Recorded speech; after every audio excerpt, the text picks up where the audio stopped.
Even with heels, I'm height challenged, so I had to bring that down.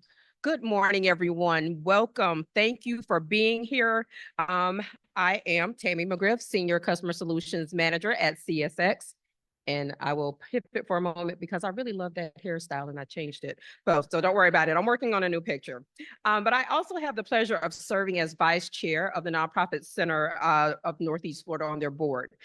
I'm thrilled to welcome you to the Catalyst Kickoff. It is truly an honor to have such an amazing group here today. Thank you for being here as we work together to unite and celebrate an important moment in Nonprofit Center, at the Nonprofit Center, and for our region. We've all been there, staring at a decision, wishing we had better data. In my role at CSX, we harness automation to inspect our trains, our network, and work to ensure that our service and support to our internal and external customers, it moves smoothly. Honestly, I really can't buy anything on Amazon without, diving into the reviews and checking those star ratings. You know you've been there. You know you've been there. Now, imagine if we applied that same data-driven mindset to the social sector. What if there was a single place where anyone could explore that information about our community wellness? A place where philanthropists could use data to determine where we invest their dollars. Community members could discover the incredible work of nonprofits, and anyone could join forces to tackle our most pressing challenges. 2 years ago, the Nonprofit Center identified a significant gap. No one was consistently monitoring Northeast Florida's community wellness. After engaging with fellow board members, community leaders, and doing some soul searching, we decided this effort aligned well with our mission. For over 20 years, 20 years, I need a little hand clap for that, 20 years, the Nonprofit Center has worked with hundreds of organizations to build their capacity, advocate for their needs, and share best practices to enable a strong nonprofit community. We have a long history of producing high-impact research for the sector, convening important conversations, and facilitating collaboration, acting as a neutral party that advocates on behalf of all nonprofits without an agenda. After that realization, our dedicated staff embarked on a mission to fill the void. Through many community conversations, we pinpointed crucial data across 6 priority areas: education and youth, health and wellness, housing and neighborhoods, older adults and people with disabilities, community and civic vibrancy, and prosperity and opportunity. We developed the interactive dashboard you will hear more about today and created a booklet you'll find at your seats. Today, we're beyond excited to launch the next phase of this initiative with Catalyst. Catalyst isn't just a product, it's a dynamic, data-driven design process designed to help us measure community well-being, track our progress, and unite our efforts in significant areas. What I want you to take away from my remarks today is this: the Nonprofit Center's board of directors and staff are fully committed to this program's success. We have pledged an initial 5-year commitment, and I can't wait to see how a data-driven approach can empower our community. A special shout out to the Jesse Ball DuPont Reflective Practice Endowment Fund and the Community Foundation of Northeast Florida for their generous support of this program. So please give them a hand.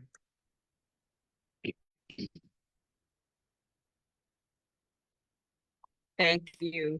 So thank you all for being here today and for your dedication to our community. Let's seize this opportunity to drive positive change together. Now I would like to pass it on to our North Nonprofit Center CEO, Don Lockhart, to share a few words with you. Welcome, Don.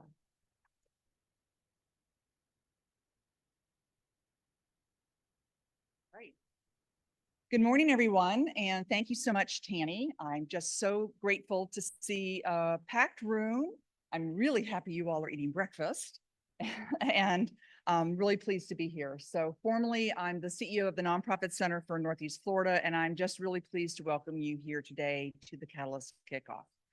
I'm also very grateful to our board of directors, many of whom are here today, for making, as Tammy mentioned, a very strategic commitment to the social sector in ensuring that we have real-time data to make sure that our sector is able to tell the story of the great work that we're doing.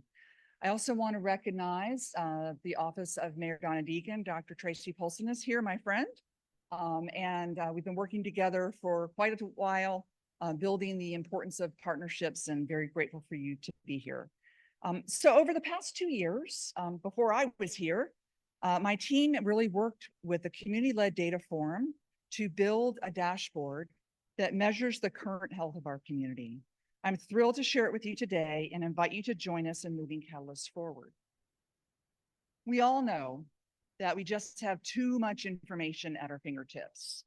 I ask Google and Siri and Alexis for information. It's a shortcut way to figure out how to get my answers, but it's really not the story of the impact that we have. And we need to think about how we can collectively pull that story together. But with access to more information, the story behind the information does get lost. It gets difficult to tell that story to our donors, to the community, but most importantly, to the beneficiaries of our work. As with everything else, more is not better. And if we don't tell our story collectively, then we are unable to move the needle. Storytelling is the oldest form of communication, and it is a way that we persuade people by uniting an idea with emotion. By harnessing, why is that going back and forth?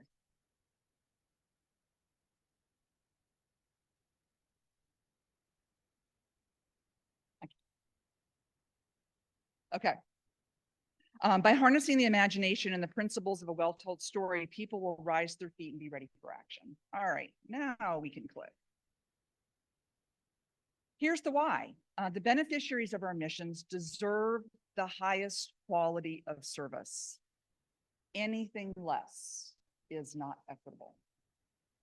Let's repeat that. The beneficiaries of our mission deserve the highest quality service. We should not settle for anything less. Unfortunately, there are systemic barriers that prevent nonprofits from being able to effectively measure their impact, as we are constantly focused on solving problems we didn't create or have any control over. Data demands. First, there are so many different community expectations around data, access to data, lack of consistency in metrics, no universal language. Second, nonprofits struggle daily with capacity. There's always more demand for services than capacity to deliver them. The pandemic depleted our resources and they are still not built back up. Personally, I am deeply concerned that we won't be able to respond the next time. The sector also continues to be hampered by significant talent recruitment and retention challenges. Why is that? Because we don't have the capacity to provide competitive wages. We're working on that issue. You'll hear more about that when we release the state of the sector in 2025, but it is a factor that we deal with. And then lastly, coherence. We are all telling a different story. While each nonprofit is an expert in their own story, we need a unified voice that can pull it all together.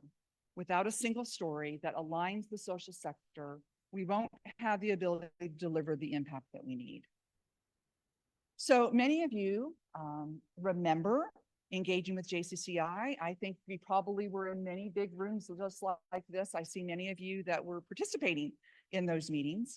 And we all depended upon the annual quality of life report to measure our progress and the recommended steps to take action. I remember diligently going back and reading that beigey book that was produced from the study circles about best practices that we can implement.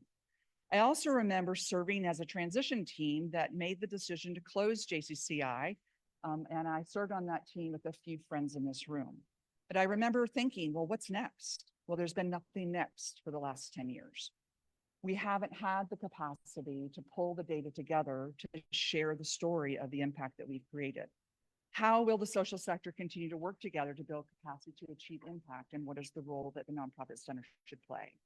Well, you've already heard the journey that we took and the reason behind that journey. So let's get into the details. So first of all, you may be asking, what is a catalyst? I'm really happy to see everybody's wearing their buttons. So you have officially been deputized as a catalyst. But a catalyst is the purpose of catalyst is to serve as the social sector connector and a measure of our effectiveness. It will enable us to reimagine solutions to today's complex challenges. By building these bridges, we will create a more resilient social sector that can accelerate impact. And I think the word resilient social sector is critical. As we think about the challenges that our organizations respond to on a daily basis, being prepared to be able to respond to those issues that we may not have control over or can predict is critical to the health and well-being of this community. We often look to other communities for expertise when we have it right here in this room. You're about to meet a group of amazing community leaders who have agreed to serve as the inaugural Catalyst champions. And I couldn't be more proud that every single person that we picked up the phone and called and asked to be an inaugural Catalyst champion, even when they had no idea what we were talking about, said yes. And that was a statement of their unified voice that yes, this is important. Jacksonville has a national reputation as a collaborative city, and our social sector leaders have the expertise needed to develop the solutions. We already know what the challenges in our community. We don't need another research study to understand why the numbers of persons in poverty exist. We already know the answer. We simply just need to invest in the solutions to change that statistic, because behind every number is a person, a family, a neighborhood, and a community. So now it is my pleasure to introduce Allison Owenby to the podium. Allison joins us as the inaugural Director of Evaluation Research at the Nonprofit Center, and her position is one of the many exciting new investments that has been funded by the Rena Coffin Research Fund. So I'm very happy to welcome Allison and pass you this. Doesn't work. It doesn't work. Okay. Thank you so much. And I'm so excited to be here this morning and share with you the project that has consumed my life since I started at the Nonprofit Center about 4 months ago. My name's Allison Owenby, and I'm back to the sector from the corporate world, and I couldn't be happier to be here today and share this project with you. So let's start out again. You may have heard it already, but let's review. What is Catalyst? Oh, not yet. Go back. Our clicker's not working. Sorry. Okay, I'm going to read this to you because it's really important. And we selected each one of these words strategically because of the impact of them. Catalyst is a collective initiative dedicated to telling the data-driven story of our region, guided by the knowledge and leadership of nonprofit experts who are at the forefront of community efforts every day. So what is it? It's a dashboard, right? It's a dashboard that tells the story of our region holistically. So, but beyond the holistic view, it has pages for each of the 7 counties that you see on the screen here today. It has a page for Baker, Clay, Duval, Flagler, Nassau, Putnam, and St. John's. Now, there we go. Okay. Catalyst is a project that will act as an easily accessible source of information for the region. We designed it with 3 primary audiences in mind. We hope nonprofits use it to understand and document community needs that your organization helps to fill, measure the work, and communicate about your impact, and connect with potential partners. We hope government and businesses use it to understand community needs and the organization's collaboration and evidence filling those needs, connect with potential partners, and get data points to use in measurement plans. We hope potential volunteers, donors, and the community at large will use it to learn about indicators of community well-being and connect with organizations and causes that ignite their passion. So we've centralized the dashboard around the 6 key groups of indicators you see on the screen here. Older adults and people with disabilities will help to tell the story of all people, regardless of age or ability, how they're able to live full and productive lives. Community and civic vibrancy will measure the level of engagement with and attachment to the community citizens feel. Health and wellness will measure our community's health status overall. Youth and education will measure children's potential and the community's access to a quality education. Housing and neighborhoods will measure the safety, connection, and quality of the housing in our community. And prosperity and opportunity will measure the opportunity for all to reach their full potential.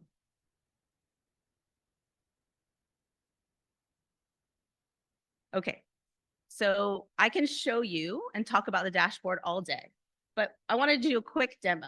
So this is our website here. You see this statistics about kindergarten readiness. So we have interactive mapping. We have infographics that show numbers compared. And as you scroll over the different elements in the dashboard, it highlights how the statistics have changed over time. You can compare the counties to each other. As we look on the health and wellness dashboard, maybe we just want to look at Clay County. So now we're just viewing the information for Clay County specifically on the map here. You can zoom into the different zip codes and see how the statistic changed about life. And then also on our drug overdose death rate, you can see how Clay County compares to all of Florida over time. So as we see this dashboard, I think it's really important to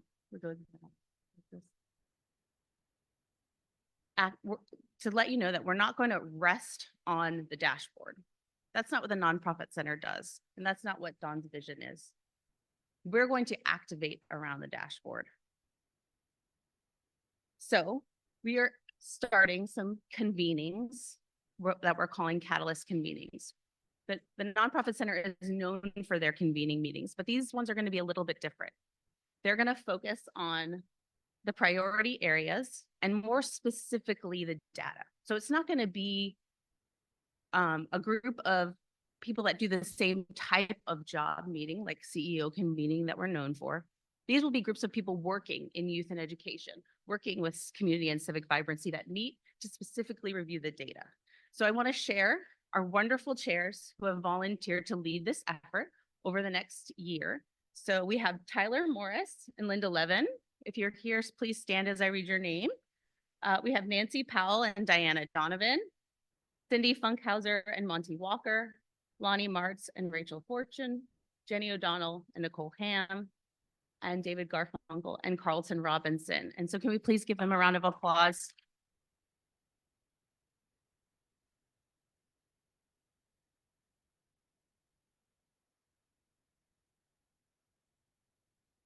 Thank you all.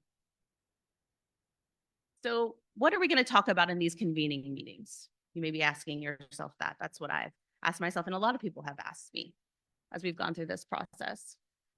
The three things that we're going to talk about in these meetings, and I want you to understand, is that they're open invitation. Anybody that has a stake in the game, that has knowledge about the subject area, is invited to attend. So all the registrations are up on our website. We're going to talk about that a little bit later. I want to make each of you to sign up. We're also going to have 3 objectives as we meet for the first convenings, which are actually next week. So starting Monday next week and run the full gamut of the week. Each priority area will have a separate meeting. We're going to review the data that exists currently on our dashboard to get everybody grounded in what we have currently there.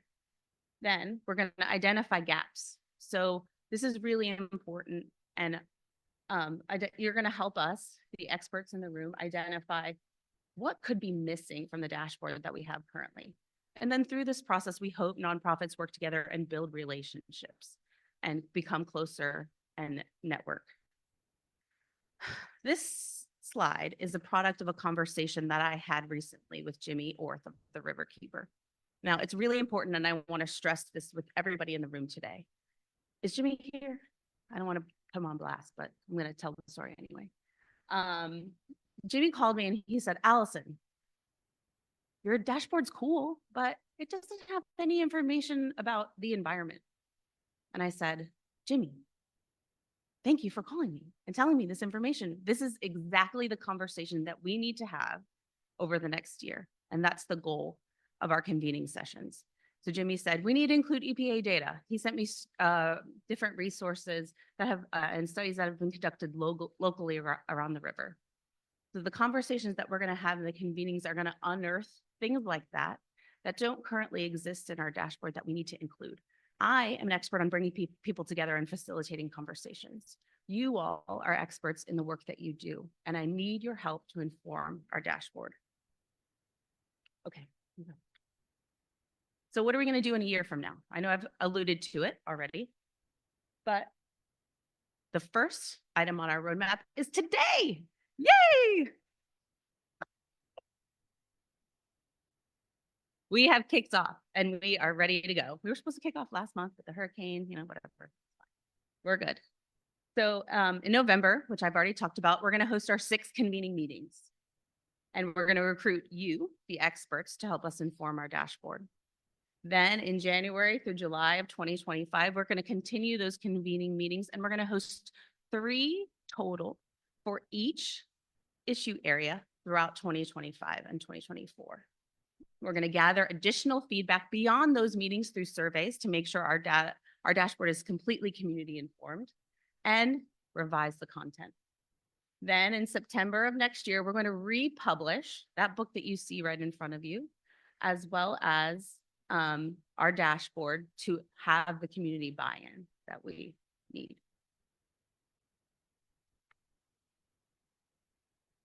This is kind of our long-term goals. We've talked about this project is a commitment of the nonprofit center over the next 5 years. And so if we put all of our inputs together, our data, the convening meetings we're going to hold, the collaboration that's naturally going to come from these conversations, and all of that's going to feed into our advocacy agenda, the holistic voice that we're going to use on behalf of the nonprofit center. We hope to achieve these 4 outcomes. We want some community-defined wellness goals, an agile dashboard that measures our impact, an expert-informed story of Northeast Florida, and a healthy and high-impact nonprofit center. And I'd be remiss if I didn't, at this time, also make sure I recognize our good friend Dana from my sidewalk in the back of the room. She has our dashboard up and is happy to give a demo to anybody that is more interested in exploring it and learning more. You saw it on the demo that we showed on screen, but the only real way you're going to get to know it and learn about it is to explore it yourselves. So I invite you to do that after the meeting, or there's QR codes everywhere. Scan it, pull up the website on your phone. So now we're going to transition to our panel discussion, where we're going to bring in some experts from outside of our community to share their projects that are similar to Catalyst and how they've been implemented in other communities. Our panel discussion is going to be facilitated by Dr. Kimberly Allen. She is a member of our board of directors and chair of our research and evaluation task force. Dr. Allen is from Jacksonville, along with her husband and 4 children. She became the inaugural CEO of 90 Forward after serving as the board chair of the all-volunteer organization for 2.5 years, with a vision to help end racism so that everyone thrives. So join me in welcoming Dr. Allen.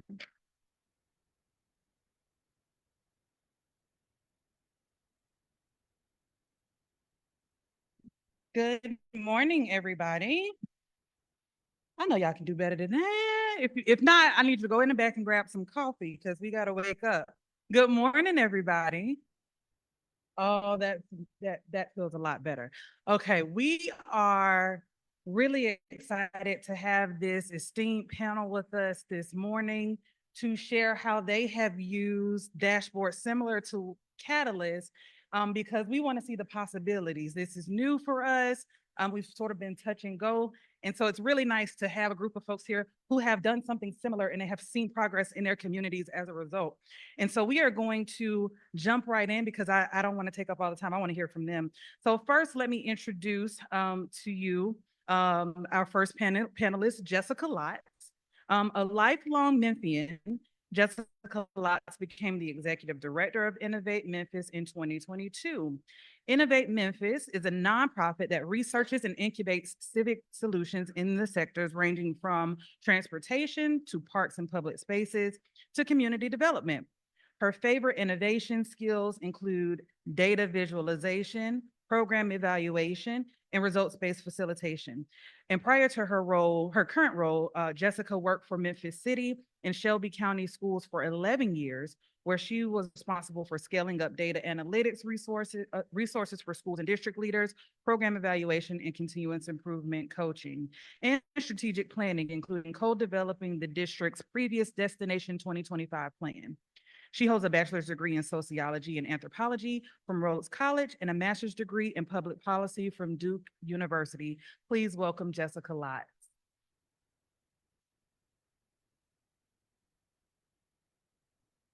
When he is not surfing, Jeffrey R. Pickering is president and CEO of Indian River Community Foundation in Vero Beach, Florida. Jeff has more than 25 years of experience in philanthropy, nonprofit leadership, and fundraising, including 5 years as president and CEO of Kern Community Foundation in Bakersfield, California, and 4 years as vice president at the Community Foundation of Central Florida. Prior to entering the Community Foundation field, Mr. Pickering served for 10 years in a leadership role at 2 nonprofit respite centers in Chicago, Illinois, and Orlando, Florida, that provided residential medical recovery for ill and injured homeless adults discharged from area hospitals. Please give a round of applause for Jeff Pickering. And last but certainly not least, Laura Simmelink is the Vice President of Grant Making at the Collier Community Foundation. In this role, she leads community grant making initiatives, ensuring the foundation's funding is aligned with its strategic focus areas and mission. A Wisconsin native, Laura earned a BA from the University of North Carolina, Asheville, an MPA from American University in Washington, D.C., and a certificate in nonprofit management from Duke University. Please give a round of applause for Laura.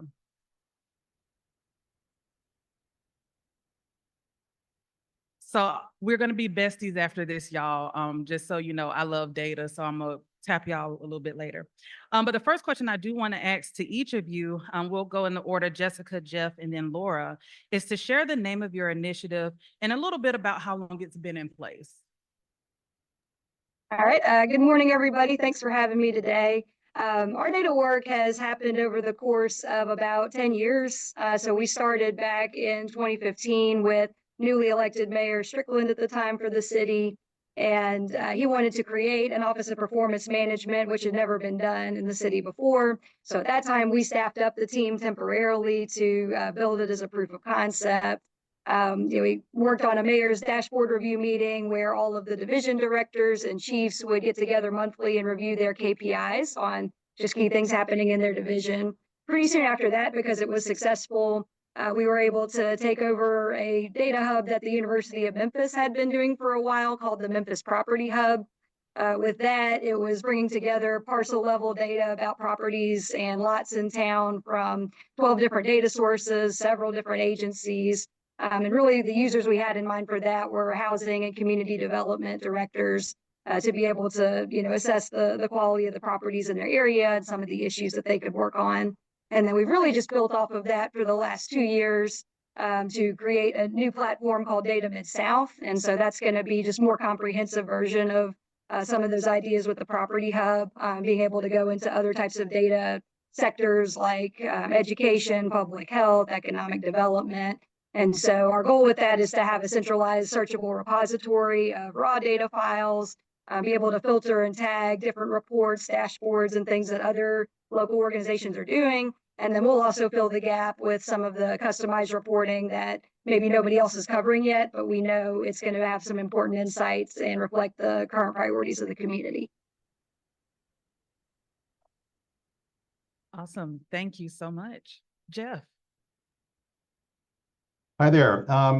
Indian River Community Foundation serves a coastal resort and agricultural community on Florida's Treasure Coast. Our main city is Vero Beach, and it's highly seasonal. I'd say we compress much of our work with philanthropists, our clients, into about 6 months during the course of the year, but the community exists and goes year round.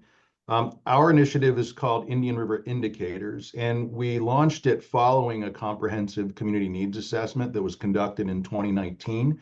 We published that data and information and basically distributed it and made, close to 50 presentations throughout the community in 2020, and then realized, you know what, we need to continue this, but not in the same type of traditional research-based way. We wanted to provide something that was easily accessible, that the data was contemporaneous and people could access and apply to whichever particular area of interest or demographic population that they were interested in. And so our database, it's comprehensive. It covers demographic groups from an age standpoint of children and adults and then seniors. And we try to break the fields of interest down into 4 areas: health, education, economic opportunity, and housing. And we launched it in 2021. And so we're about a little over 3 years in to using this and applying it basically to everything that we do here in Indian River County. Awesome. Thank you, Jeff. Laura. Hi, thanks for having me. It's a pleasure to be here with all of you. So our initiative is about 10 years old. It started out as a report called Vital Signs that we did in partnership with a local university, and they pulled all the data into what was about a 400-page PDF report. So it was very, very comprehensive. That was the good part about it. A lot of nonprofits used it to mine data for their statement of need and their case statements. I think the less fortunate thing was that it was just such a large report that it wasn't more widely used in the community. But we did use it in our presentations. We pulled data from it. And during that process, we began to more tightly hone our focus area as a community foundation. We did our first community needs assessment in 2017. And at that point began to pull data, I think, more selectively from that report to support the areas that had emerged in our community needs assessment. We moved to a digital format in 2022, and we basically told our provider, just copy what Indian River has done. We liked what Jeff did. And the debut of that was a little overshadowed by the impact of Hurricane Ian on our coast. And so we released a new updated community needs assessment last year. And at that time, we decided to update our dashboard to a new look and curate it a little bit more closely to data that aligns with the top areas of priority in the community needs assessment, so that we could just kind of hone the focus of the entire community onto that data. And so that dashboard should be released within the next month on our website. Awesome. Thank you. I heard a few keywords between the three of you, including starting with a proof of concept, starting with key information that the sector needs to really get them to buy into it and really lean into what the data is showing us to make it accessible. And Laura, I'm actually going to come back to you first and then go to Jeff, because you both are community foundation leaders. And so I'm really interested in, Laura, you started to talk about this just now, but how implementing an indicators project has impacted your grant making. You talked about using it around Hurricane Ian, but what other ways have you used this data to inform your grant making? We've used it quite a bit to inform our grant making. So first of all, the use of this data aligns our funding with the actual documented needs, so that regardless of what a grant committee member may feel, personally, we have this documentation, so we're able to align all of our grant making with this. It really builds credibility in our organization as a grant maker for making informed decisions. And it also helps us to justify our decisions, who may not always be happy with the grant that we made, because there's always going to be competing voices in the community, and there's never enough funding to go around, right? That's the unfortunate truth of it. And then lastly, and I think really importantly for those of you in the audience who are nonprofits, it allowed the nonprofits to bring higher quality proposals to us, which allows us to make higher quality grants.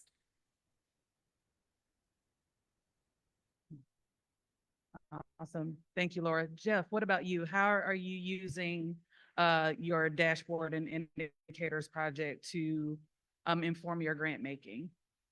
So we're guided by our mission, which is building a better community through donor-driven philanthropy. And, you know, when I took the role of CEO in 2015, my big question was, you know, how are we measuring better?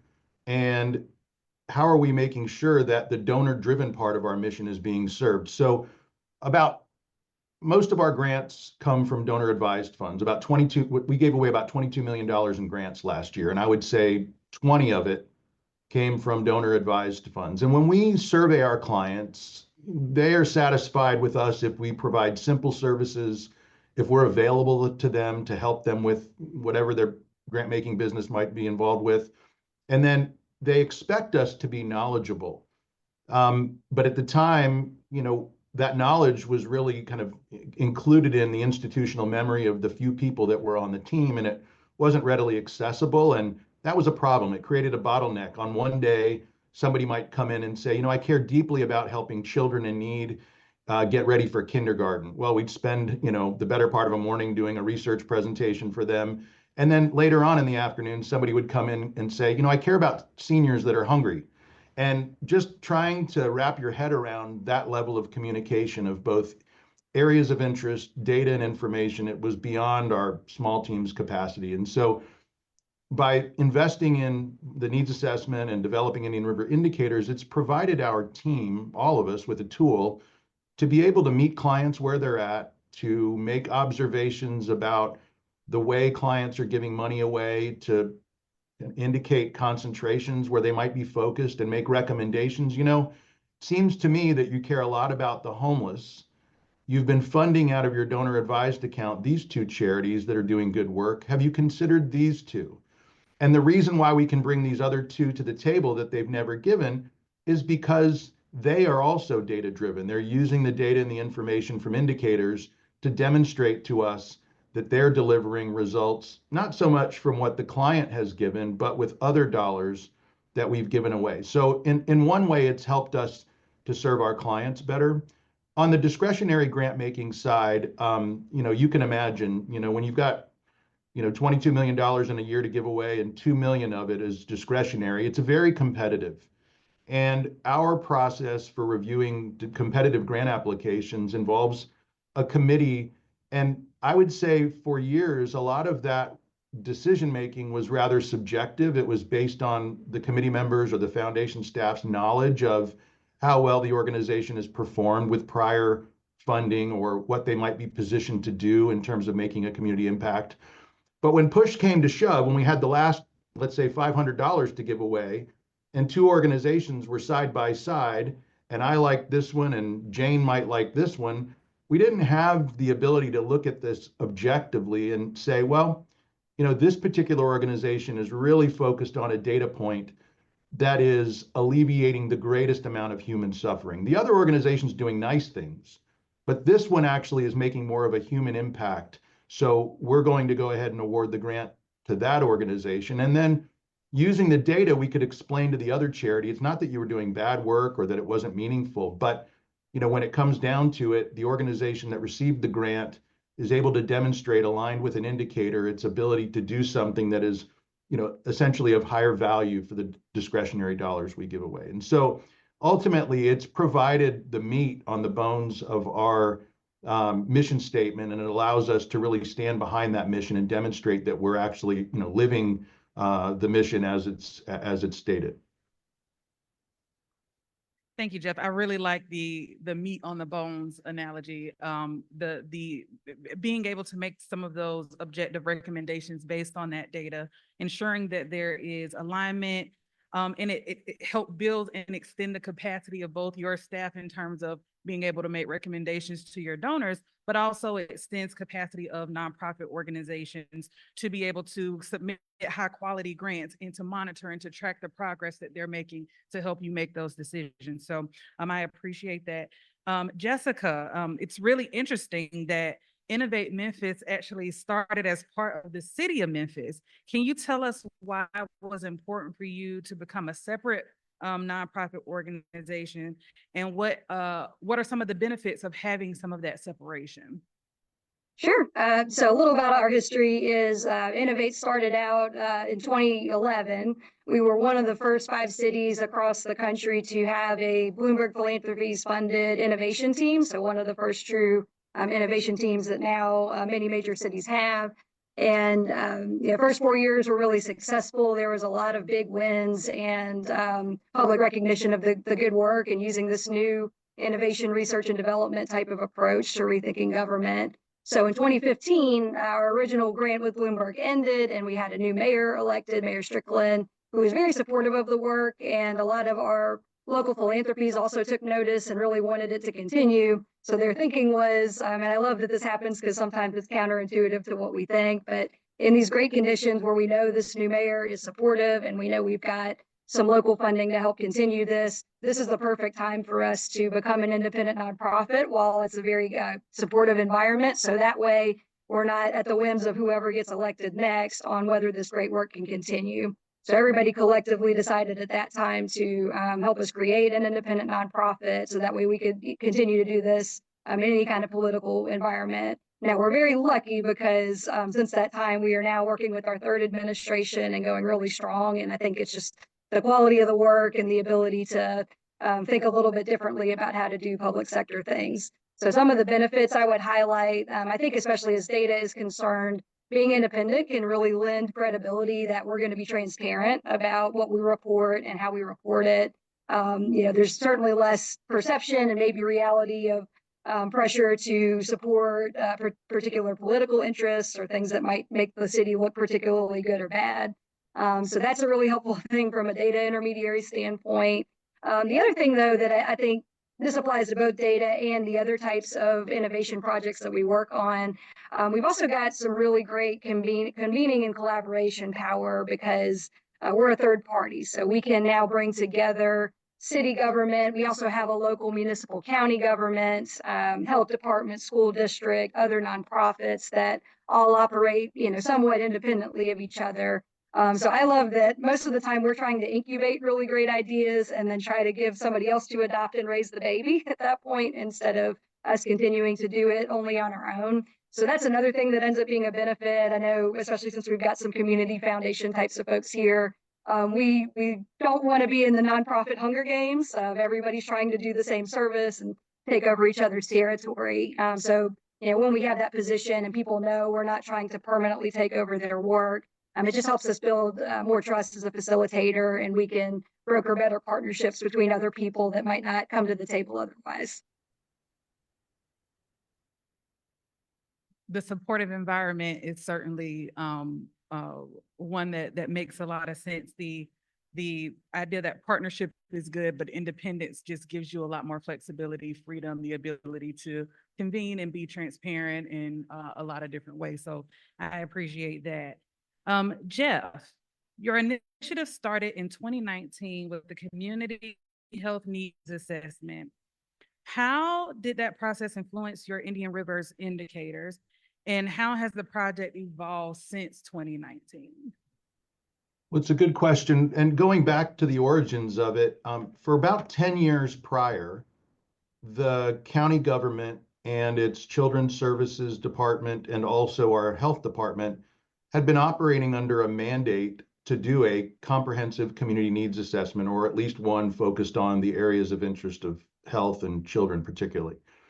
And that mandate was unfunded. And so every year the can got kicked to the point where we observed, a lot of nonprofits were competing for a very small pool of funding, but they were being held to account for data and information that was way outdated. And so instead of being hypercritical and telling the county to do their job, we said, we think we've got a better way to do it. We'll be part of the solution. We'll put some skin in the game if you'll meet us halfway. We pulled together a few other funders and came up with, it wasn't cheap. I mean, over $100,000 to conduct our year-long comprehensive community needs assessment. We didn't want this to be essentially a research report that was done in an ivory tower and then just handed out to the community, in a massive document. We've all received those and, have found difficulties in getting to the point of where we, wanted to do that.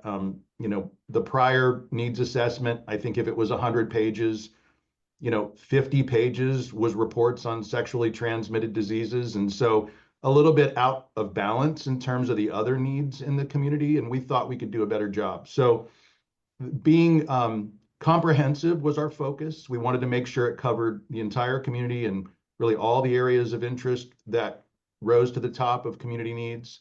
We wanted it to be participatory. And so our process involved surveys of roughly 1,500 individuals in the community, so which is a pretty convenient sample size of our population, which is small, about 160,000. We did it in English, Spanish, and Creole. And so we were able to get insights into those kind of cultural backgrounds and perspectives. And then we involved roughly 20 focus groups, and another 50 individual nonprofits in commenting on what they saw and what they thought might be worth highlighting or areas where we needed to do more development. So it was comprehensive, it was participatory, and then it became it didn't become a focus on technology, which I think is a big mistake that a lot of these types of things do. You know, when you have a giving day and the giving day gets referred to as the name of the technology partner instead of your giving day, it's a distraction. And so we wanted to make sure that the brand identity was connected to what the real purpose of this was. We're grateful partners with My Sidewalk as our technology vendor, but we don't mention My Sidewalk anywhere. We talk about the comprehensive community needs assessment and what indicators shows and how we're able to use it to measure community health and prosperity. So it's built in to the language that we use. And I would say over 3 years now, the charities that are applying for discretionary grants, they are required to tell us on the map where they are by specifically citing an indicator. And then the narrative description that they give to us when they're explaining their programs, they've all done a wonderful job of being able to understand what it means to be very focused on that indicator and to communicate about the programs that are exclusively aligned with moving the needle on that indicator. We all do a lot of stuff, and sometimes that gets baked into a grant application, but with the volume of requests we receive, we want to cut to the chase. And so the ability for the charities that apply for our funding to use the tool that we developed and some of the kind of waypoints along the way to better communicate what it is that they were going to be doing with the funding we gave them really gave us a higher level of confidence that when we decided to make a grant, that they knew exactly how to get bang for the buck out of this. And more importantly, the conversation wasn't just a one-time conversation. We could monitor progress throughout the course of the year based on the information being updated. And if there were cases where we saw spikes or changes or something off track, it was easy to inquire without sounding like you're being critical. And I think the charities have told us that that's helped kind of a trust-based philanthropy approach develop in our community, as opposed to being more of a gotcha approach. When we come to them and say, you know, it looks like over the course of the last year, you know, attendance is going down in high school students, for example, you know, can you tell us a little bit more about this particular issue? It's very easy for them to have a conversation as opposed to feeling threatened like we're telling them they're doing it wrong. And so it has changed the way in which we're communicating and collaborating with our nonprofit funded partners in a way that I think was a bit of a surprise, and it's certainly been an unexpected but a meaningful benefit that's come out of it. Well, and you said, Jeff, you're echoing what Don said at the start of this, which was, you know, we don't want just another research study. It needs to be actionable. It shouldn't just live on a shelf. And it really does do a lot to help with the communication and information flow and exchange between the nonprofit, the funder. Everybody tends to be on the same page. And Jessica, I actually want to come to you next, because this idea of the data not just sort of living on the shelf, but being actionable. Can you tell us more about the collaborative research to action framework Innovate Memphis uses to ensure that the community perspectives guide your work and that the results lead to tangible change? Yep, sure can. Research to action is a model for some of our data and research work that we do. That's based on a partnership with a couple of our local universities, Rhodes College, which if you remember my bio, I'm an alum, and University of Memphis. So in this arrangement, we've got a combination of work that we pay for and that the colleges and universities offer in kind through other types of paid, grants and programming that they have for faculty and students to come help fulfill community data and research requests with us. So there's a lot of benefits of this model for us. So for the students and faculty, we help broker just opportunities between them and community members and organizations that we've got strong partnerships with, so that they know that the research that they're doing is going to have a direct hands-on contribution to the work of our community organizations. Sidebar to that is, of course, just helping students get some practical experience, so that way they're more workforce ready later. So that part's really exciting. For us internally, we've actually only got 2 full-time staff right now that just do our Data Mid-South work, and one of them only started a month ago. So we really rely on having this partnership with our universities to have the capacity to be able to do things like bringing in new data sources and also be able to provide ad hoc types of requests that we get from community members and organizations.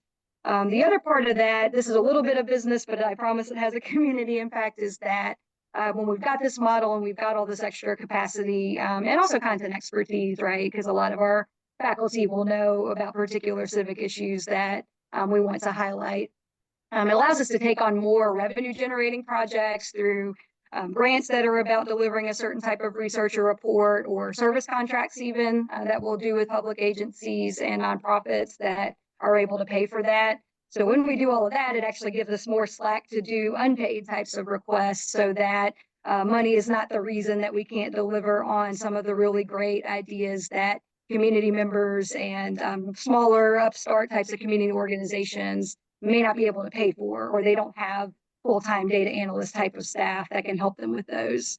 That's been great. I think, we can highlight a couple examples of that. If you want to see a lot more on our Innovate Memphis website, if you go to our work and work examples, you can see a lot of these. But during the onset of COVID, this ended up being a really important thing. We partnered with a coalition of 7 Black-led community organizations here called the Commons. And we all worked together to really try to measure both qualitative data and quantitative data around housing instability as the pandemic hit. And that actually ended up winning a national award with the Urban Institute as a result. It was kind of one of those, like, we all see a real need for this. We don't think we have our hands on it yet. So because the Commons came to us and said, we think you guys could help us a lot with all of the good housing and community data that you have. And then we've got the networks and relationships in our communities to get the qualitative data to go alongside it. We're going to be able to give all of our local agencies a lot better insights on how to respond to this housing instability issue. The qualitative data piece of it is really intriguing to me, just because I think Don or Allison said it earlier, each number we see represents a person, and to really sort of bring that data to life, it is also telling the stories behind those numbers. And so it'll be really interesting to see as that continues to grow and evolve for you all, as well as working with students. We have 4 great institutions here in Jacksonville that we have the opportunity to work with students and faculty to help continue to advance the work. Laura, your dashboard is focused on health, education, economic opportunity, and housing safety. How has having this data available changed your community, and what impact has it had? It's helped us in so many ways as a community. As a community, we're increasingly focused on the same priorities. And I feel like a lot of the conversation and the discourse, the public discourse now focuses energy on solutions rather than sort of this endless debating of the problem and which problem might be more important. For example, newly elected officials are always educated on the issues, and this may not be what they focused on in their campaign platform. And so maybe they come into office not really believing there's an issue with housing affordability, but we've already talked to all the other commissioners and city council people. And so we sort of educate all of our new leadership as they come into office and as there's transitions. It's also helped bring the nonprofit sector and the local government into a closer relationship, I think, fostering their communication, because again, everyone's talking about the same needs, they're using the same language, talking about the same data. And the local government now views, I believe, the nonprofit sector with more respect, and more funding is going to them from local government. Even the smaller nonprofits that did not receive government funding before through the county are now receiving it. So it's also allowed us to focus more of our donor advised fund gifts locally. Like many communities in Florida, we're a very highly seasonal community, and most of our donors have second homes. And so they tend to bring either their sense of priority to Collier County, which may not reflect the priorities here, or they would just be directing all their donor gifts outside Collier County. So about 12 years ago, around 77% of our funding, last year we provided about 30 million in grant making.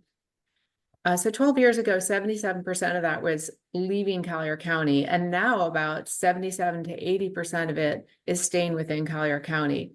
So using that data with our donors helps them realize there is a need here, that it's not just all the Paradise Coast, and they support that.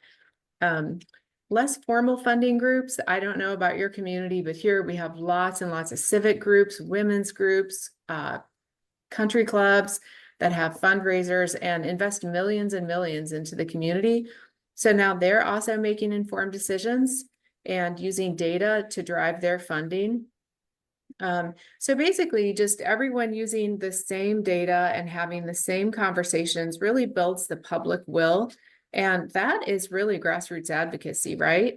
When everyone is there, you just sort of build the public will to a point that everyone is educated, they understand the issues, they're talking about the same issues, and that's how you start to change public policy. So we're really seeing that shift, especially around housing affordability recently. That common language is definitely key. And I think, like you said, if we can all point to the same data points when we're having conversations about change or moving the needle or even grant making. I mean, the stat you just shared about, 70% going outside of Collier County, now that being within the county 12 years later, that's remarkable. That common language to be able to express the need, I think is really a powerful example of what this project can do. The last question I am going to ask to each of you, and I'll go Jeff, Laura, and then Jessica.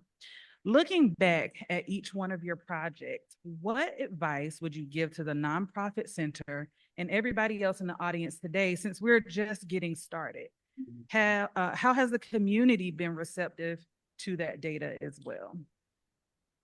I think there are, 4 or 5 things looking back that I think just from a mindset and an attitude standpoint really helped this be successful. The first is, I think when we rolled this out, it was done from a positive perspective. It was with an attitude that we were all being part of the solution rather than being critical of a problem.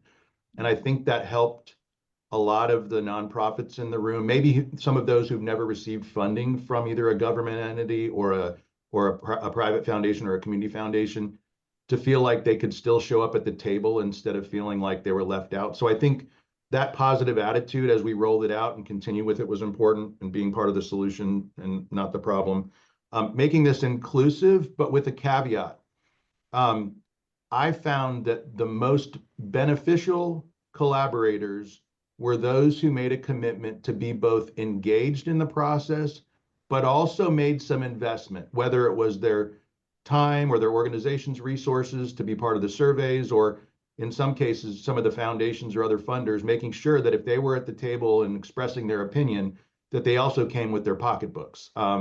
Nobody got off scot-free being able to criticize the rollout of this or the use of this without being asked to make a contribution towards improving it. I think that was an important point of view that we found as the organizer, because we wanted to make sure that everybody was not just engaged, but also invested. I think it was important that we were patient. One of the biggest fears, I think, some of the nonprofits, especially those working on some pretty intractable issues in our community, felt like, if we put this indicator on the wall, let's say of infant mortality, for example, where in our community, maybe 12 or 13 years ago, it was probably one of the highest in the country. That wasn't done to be an indictment about the only organization in town that was actually working in that space. It was done with the idea to say it's going to take more than just this one organization, and what are we going to do about it as a community to help drive that statistic down? And so we knew that wasn't going to be an overnight solution, and we tried to make sure that people came to the table with the understanding that they had to be patient, in order to make the needle move on some of these issues. And then finally, I think what's been helpful for us, and specifically some of the nonprofit partners that have been really effective at using the data and the information from indicators, is they've incorporated it into their way of working. many of us have gone through leadership development programs like, Stephen Covey's 7 Habits of Highly Successful People. And you might have done it during graduate school, in my case, 30 years ago, but applying those habits on a regular basis actually works. And so doing the same type of thing, having the same kind of fidelity with applying for funding, using the data and the information that's accurate and publicly available, making sure that you're cutting out the noise and not adding on things in your solicitation that don't have anything to do with the indicator that you're focused on, making sure that everybody on the team understood how to communicate that way. That has been extremely helpful to some of our more successful nonprofits in really kind of cutting to the chase and getting focused on the results and earning the trust of both donors and other funders like us who are making significant investments in their organizations. And so those are some of the things I think that I found helpful. Thank you, Jeff. Jessica, oh, I'm sorry, go ahead. Go ahead, Jessica. All right, well, I'll make mine quick, but I think the main thing I would recommend is start small, stay narrow, think about some very clear use cases that you want people to use, because I will say, like, from our own experience, it can be so overwhelming to think about every data source, every indicator, every type of report you could possibly do. And a lot of times if you do that, you both spread yourself too thin, and then people aren't really sure what they're supposed to do because it's just overwhelming amount of information. So I would recommend, think of 1 or 2 audiences, types of users that you really want to dig in on a data set and work closely with them to plot out, when you're looking at this, what are the questions that you're trying to answer? What are the types of decisions you're trying to make based off what you're seeing? And then you're going to have a much better aligned product, and you're going to find that people use it a lot more frequently that way. Thank you. And Laura. I would say everything that they each just said. And it sounds like you all are doing it right. You're collaborating and cooperating on selecting your indicators. And I think that's going to be so important in a resulting product that the nonprofit community can really use. I would also say share these indicators as widely as possible once you've developed this product. Share it with the media, do presentations to civic groups, do presentations to your elected officials. Again, you just have to get that message out there over and over and over so that everyone starts shifting their language and their understanding of what the greatest areas of need are and where your community needs to focus. Thank you, Laura. And in between the 3 of you, I just want to round out and say I heard 3 very key things. The first is making sure that we will not just be critical of some contribution towards improving it, making sure that we start small and get a proof of concept, using the data consistently and concisely, as well as making sure that we present and share and get the message out so that we can shift the use of language in the priority areas. So I want to thank the 3 of you again so much. Everybody give our panelists a round of applause. Thank you all so much for your time, and I will turn it back over to Dawn.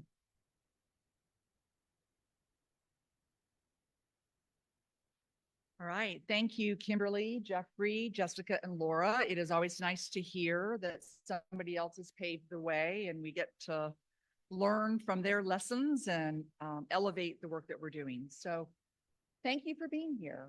Just to refresh you, all of you here today are a catalyst. The name of this initiative was chosen very intentionally.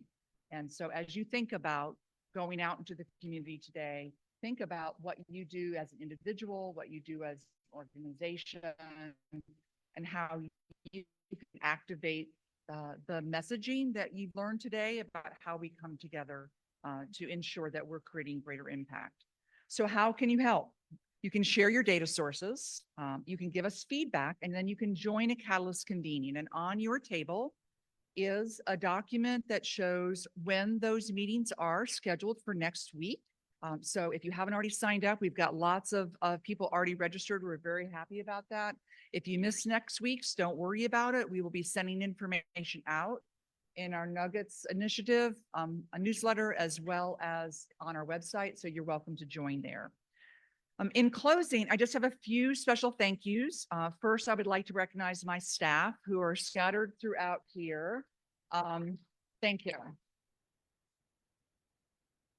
They have done absolutely spectacular work in lifting this up and making this come alive. And I just personally am very grateful for them.